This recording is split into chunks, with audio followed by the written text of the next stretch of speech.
Diese hier zum Kauf angebotene gut gepflegte Zweizimmerwohnung befindet sich in Berlin-Lichtenrade. 1972 wurde das Mehrparteienhaus erbaut. Die Wohnung verfügt über ein Badezimmer, ein Schlafzimmer sowie einen Balkon. Die Ausstattung befindet sich in einem guten Zustand.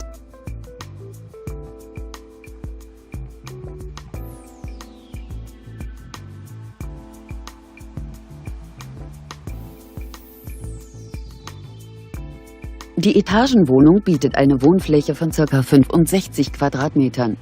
Der Kaufpreis des Objekts beläuft sich auf 99.800 €. JHO Immobilien steht Ihnen gerne für Fragen zur Verfügung.